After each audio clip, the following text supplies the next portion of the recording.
வணக்கம் வணக்கம் நண்பர்களே, நான் உங்கள் அரேஸ் ராபி. இன்னைக்கு ஹாட்டான டாபிக் பார்த்தீங்கன்னா, சினிமாலேருந்து அரசியல் வரப்போகின்ற நம்ம விஜய் தான் கிட்டத்தட்ட பார்ட்டியை அறிவிக்க போகிறாரு அப்படின்ற அளவுக்கு தகவல் வந்துடுச்சு. இதனால் திமுக அதிமுக ஓட்டு சிதறது அதில் யாருக்குமே டவுட்டே இல்லைங்க. கண்டிப்பாக திமுக அதிமுக ஓட்டு சிதற தான் போகுது. சீமாஞ்சிக்கு மிகப்பெரிய ஆபத்து. ஏன்னா அன்னை ஏற்கனவே அவர் தம்பி எப்போ தான் வந்தாருன்னா போட்டியாக இருக்கிற மாதிரியே அவர் நினச்சிக்கிட்டு இருந்தார். இப்போ வந்துட்டாப்புல இளைய தளபதி. மிகப்பெரிய ஆபத்து நம்ம சீமாஞ்சிக்கு, த கிரேட் சங்கி மேன். இப்போ சினிமாலேருந்து அரசியலுக்கு வந்த பல நடிகர்கள் இருக்காங்க. அதில் மாறுபட்டவர் நம்ம இளைய தளபதி விஜய். எப்படின்னு சொல்கிறேன்னு கேட்டுக்கோங்களேன். இவரை நீங்கள் டிஆர் மாதிரியோ, பாக்கியராஜ் மாதிரியோ, இல்லை ராமராஜா மாதிரியோ, இல்லை சரத்குமார் மாதிரியோ, இப்படி பல தரப்பட்ட ஆளுங்க வந்துட்டு போயிருக்காங்க. அந்த மாதிரி கிடையாது. பொறுமையாக நிதானமாக கிட்டத்தட்ட ஒரு 10 வருஷம், அதற்கு மேலே கூட சொல்லலாம், பொறுமையாக நிதானமாக வந்துட்டுருக்கிறாரு. கிட்டத்தட்ட ஆல்மோஸ்ட்டு விஜயகாந்தை விட ஒரு படி மேலே பொறுமை இருக்குது. விஜயகாந்துக்கு அந்த பொறுமை இல்லை. ஆனால் விஜயகாந்த் அளவுக்கு ஆளுமை இருக்கா, அதெல்லாம் வேறு விஷயம். ஆனால் வரும்பொழுதே யாருடைய பின்புலத்தில் வருகிறார்னு கேட்டிங்கன்னா, அங்கே தான் நிற்கிறாப்புல நம்ம விஜய். பாஜக இவரை வைத்து ஒரு மிகப்பெரிய கேமு. வலையில் சிக்கிய சுறா. திமுக அதிமுகவை ஓட்ட சிதறடிக்கணும். ஆனால் விஜய் முதல்வர் ஆவது என்பது ஒரு மிகப்பெரிய சந்தேகம் தான். அது என்ன அப்படின்னு தான் இந்த காணொலியில் பார்க்க போகிறோம். எஸ் மை டியர் ஃப்ரெண்ட்ஸ், அதுக்கு முன்பு நம்ம சேனல் அரேஸ் ராபி சப்ஸ்கிரைப் பண்ணிடுங்க. வாங்க காணொலிக்கு போகலாம். ஆம் நண்பர்களே, பாஜக வலையில் சிக்கிய சுறா. கிட்டத்தட்ட பார்த்தீங்கன்னா, நம்ம மாஸ்டர் படத்தில் அப்போ நெய்வேலியில் இருந்த ஒரு செல்ஃபி எடுத்துருப்பாப்புல. அந்த சமயத்தில் தான் வாடா தம்பின்னு கழுத்தில் துண்டா போட்டு ரைடு, இன்கம் டேக்ஸ் ரைடு. அந்த சமயத்தில் விஜயை அல்லல் விட்டு கிட்டத்தட்ட ஒரு உச்சக்கட்ட பயத்துக்கே கொண்டு போயிட்டாங்கன்னு சொல்லலாம். ஏன்னா அந்த சமயத்தில் விஜய் சொன்ன ஒரு வார்த்தை, ஒரு சில பத்திரிகையாளர்கள் மட்டுமே அதனை சொன்னார்கள். 25 வருஷம் உழைப்புங்க, என்னை எப்படி ஏங்க செய்கிறீங்க, இப்படியா என்னை ட்ரீட் பண்ணுறது அப்படின்னு கெஞ்சிருக்காப்புல மனுஷன். அதுக்கப்புறம் தான் புரிஞ்சுது, என்னடா நீங்கள் பெருசாக இந்த பாலிட்டிக்ஸ் அரசியலை வச்சுக்கிட்டு நம்மள்கிட்ட நானே டைரெக்டாக உள்ளார வரேன் அப்படின்ற ஒரு முடிவு தீர்க்காத சமயம் எடுத்துட்டாப்புல. மேலும் பார்த்திங்கன்னா, இந்த பக்கம் ஜெயலலிதா அவர்கள் மறைவு, அப்புறம் கலைஞர் அவர்களோட மறைவு. குறிப்பாக சொல்லணுன்னா, அந்த சமயத்தில் அதிமுக கம்ப்ளீட்டாக பிஜேபி சப்போர்ட்டில் இருந்துச்சு. மேலும் திமுக வருமா வராதான்ற சுச்சுவேஷனில் இப்போ திமுக வந்தாச்சு. ஆனால் பாஜக அதை விட மிகப்பெரிய வலிமையான ஒரு தேசிய அளவில் இருக்கிறாங்க. அடுத்து மோடி வந்தால் அங்கே தான் நீங்கள் நல்லா யோசிக்கணும். விஜயின் செல்வாக்கு பலம், அவருடைய ஃபேன்ஸ், அந்த ஆதரவாளர்கள், ரசிகர்கள், அதாவது கிட்டத்தட்ட 2K கிட்ஸ்ன்ற சொல்லலாம். அவங்க ஓட்டடிப்பாங்க. அந்த ஓட்டுனால இவர் முதல்வர் ஆக முடியுமா? அப்படியே இருக்கிறவங்க ஒரு சில பேர் ஓட்டு போடுவாங்களா அப்படின்றது மிகப்பெரிய சந்தேகம்தான். ஏன்னா அவங்க திமுகவில் இருக்கலாம், அதிமுகவால் இருக்கலாம், எல்லாத்துக்கும் மேலே விஜயகாந்துக்கு ஆதரவாக இருப்பவர்களாக இருக்கலாம். ஏற்கனவே ஒன் செப்பல்ஸ் உளுந்திருக்கு. இதனால் விஜய் அவர்கள் அடுத்த முதல்வர் உடனே கிடைக்கும் அப்படின்றது வாய்ப்பு உண்டு அப்படின்னு சொல்லலாம். வாய்ப்பில்லை ராஜா அப்படின்னு சொல்லலாம். ஏன்னு கேட்குறீங்களா? இப்போ இவருக்கு முதல்வர் ஆசை வந்துடுச்சு. மோடி மீண்டும் பிரதமர் என்றால் விஜய் தான் அடுத்த முதல்வர், அதில் சந்தேகமே கிடையாதுங்க. கண்டிப்பாக மோடி முதல்வர் என்று, அதாவது பிரதமர் ஆனால் இங்கே இவர் முதல்வர். மோடிக்கு ஆதரவாக பேசிய சீமான் இப்போ எப்படி இருக்கார்? அவர் 2 பக்கம் பேலன்ஸாக போயிட்டு இருக்காப்புல. ஏன்னா அவர் இப்போ கிட்டத்தட்ட அவர் பி டீம்ன்றது முத்திரை குத்தி பச்சை குத்திட்டானுங்க. முடிஞ்சு போச்சு, அவ்வளோதான். இனிமே அவர் அரசியலில் இப்படியே தான் ஜிகர்தண்டா மாதிரி அப்படியே ஓட்டிக்கிட்டே இருக்க வேண்டியதான் மனுஷன். அதனால் சீமான்ஜி ஒரு மேட்ரே கிடையாது. அதிமுகவும் ஒரு பெரிய விஷயமே கிடையாது. திமுகவை எப்படி எதிர்கொள்ள போகிறார் அப்படின்னு பார்க்கும்போது, அது பாஜக கூட இருந்தால் மட்டும்தான் விஜய் அவர்கள் அதனை செய்ய முடியும். அதுக்கு தான் போய் சிட்டிங்கை போட்டாப்புல நம்ம மோடியை பார்த்துட்டாப்புல.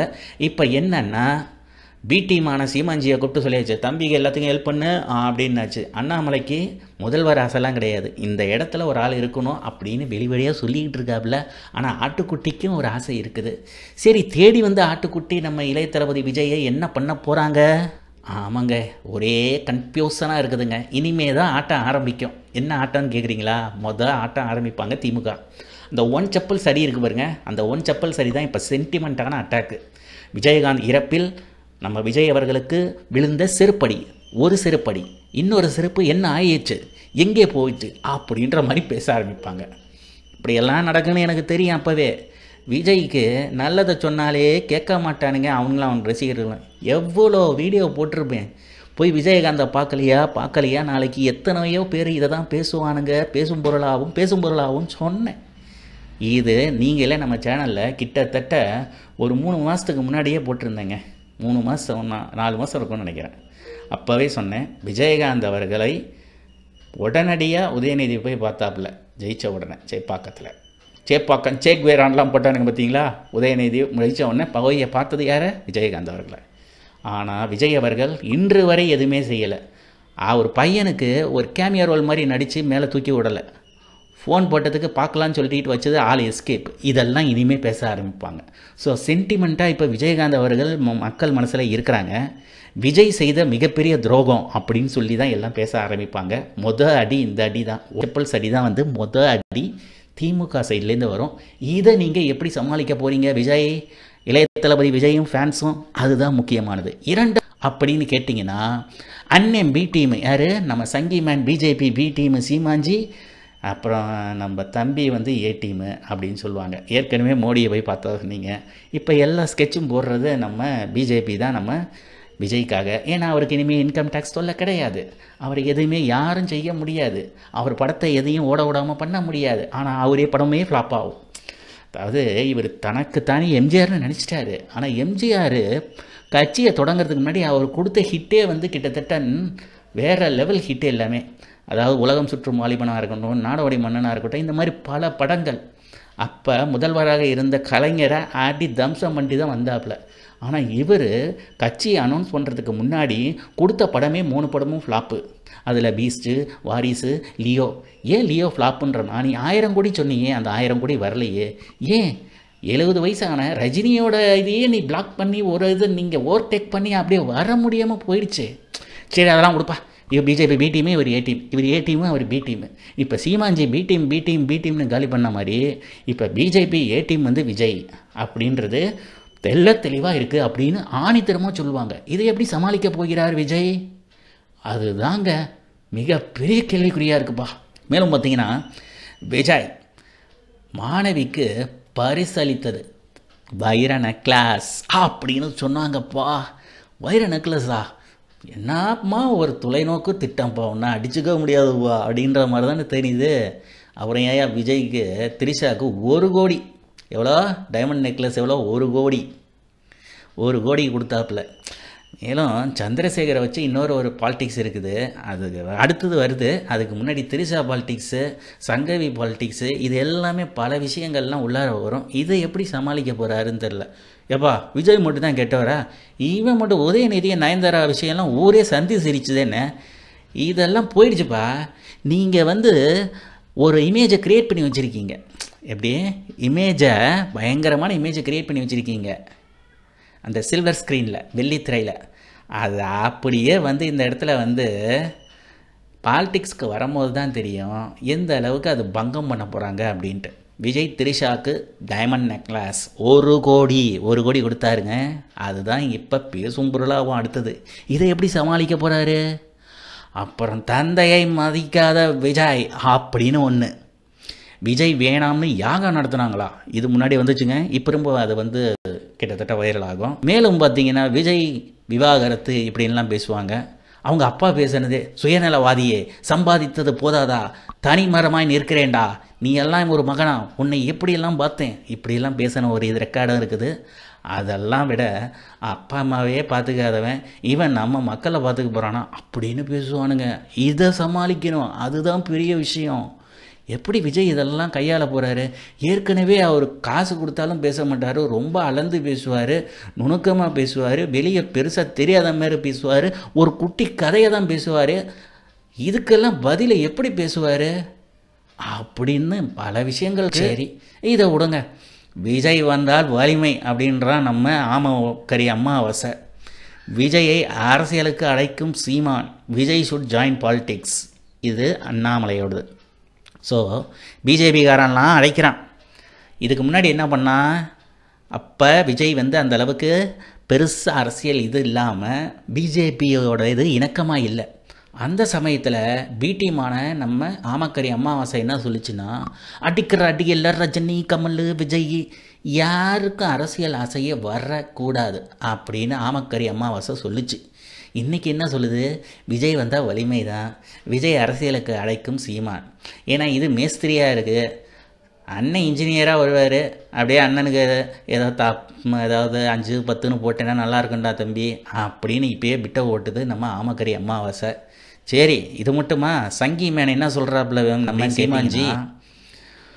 ஒரு காலகட்டத்தில் அப்படி போட்டு தாளிச்சுக்கிட்டு இருந்தானுங்க.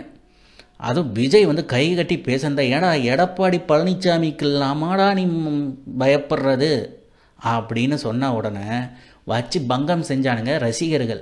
ஜில் ஜங் ஜக் சீமானே மன்னிப்பு கேள், மதுரை மாநகர வடக்கு மாவட்ட மாணவரணி தலைமை அப்படின்லாம். அதுக்கெல்லாம் சீன்றவனா நாங்கள் சீமான்ஜி போடா போடா புண்ணாக்கு அப்படின்னு சொல்லிட்டு போயிட்டே இருக்குதான்ப்பா. அங்கத்தான் நினைக்கிறாப்புல நம்ம சீமான்ஜி. இப்போ 2 பேரும் ஒரே அணியில் வந்துட்டாங்க. இவர் பி டீமு, இவர் ஏ டீமு. என்ன ஒன்று, அண்ணன் டபுள் ப்ரொமோஷனில் வந்து நிற்கிறாரு. நல்லா இருந்தால் சரி, ரைட்டு, ஓகே. ஆனால் தமிழக மக்கள் நிலைமை அதுதான் கஷ்டமாக இருக்குது. சரி, அடுத்தது பார்த்தீங்கன்னா இப்போ அண்ணாமலையும் இவருக்கு சப்போர்ட்டு, ஆமக்கறி அமாவாசையும் சப்போர்ட்டு. நம்ம பாண்டேவை பார்த்தீங்கன்னா அப்படியே பாண்டேவை பார்த்தீங்கன்னா விஜயை பார்க்க தேவையில்லை. பாண்டே அப்படியே ஒரு லைட்டாக குங்குமம் வச்சு லைட் சங்கி அப்படின்றத பர்ஃபெக்ட் சங்கியாக அப்படியே நிற்பார் பாருங்க. அதே மாதிரி தான் நம்ம லியோ படத்துக்கு நம்ம விஜய் அவர்கள். ஆமாங்க, சீமான்ஜிக்கு தான் மிகப்பெரிய ஆபத்து. விஜய் வந்து என்ட்ரி கொடுத்த உடனேயே இது வந்து மிகப்பெரிய ஆபத்தாக பார்க்கப்படுகிறது. சீமான்ஜியோட ஃபஸ்ட் டைம் ஓட்டர்ஸ் பல பேர் வந்து விஜயோட ரசிகர்கள், ஏற்கனவே காண்டில் இருக்கக்கூடியவர்கள் பல பேர். அப்படியே அந்த ஓட்டு கொஞ்சம் உடையும்.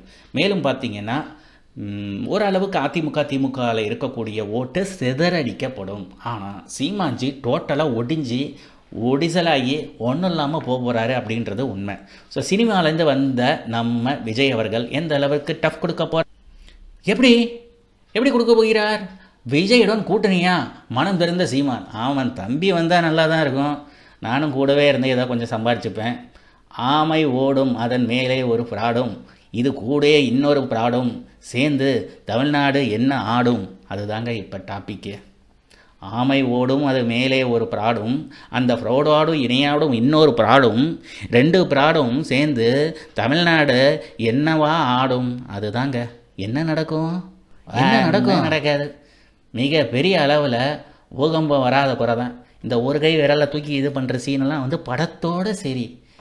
ரியாலிட்டியில் என்ன நடக்க போகுது? Silver screen to political scene இனிமே தான் காட்சி அப்படின்னு கேட்டிங்கன்னா, கிட்டத்தட்ட பார்த்தீங்கன்னா நம்ம திரிஷாவோட ஃப்ளையிங் கிஸ் கொடுத்த நம்ம விஜய் இதை பற்றி பேசுவாங்க. எதுக்கு வைர நெக்லஸ் 1 கோடி கொடுத்தன்னு பேசுவாங்க.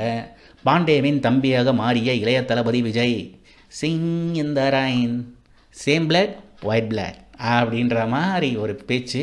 கிட்டத்தட்ட நம்ம பாண்டே இனிமேல் பார்த்தீங்கன்னா திமுகவே ஒழிச்சிடுற மாதிரி பேசுவாப்புல. இளைய தளபதி உள்ளே வந்த உடனே இந்த சிஎம் சீட்டே அவருக்கு தான் இருக்கிற மாதிரி.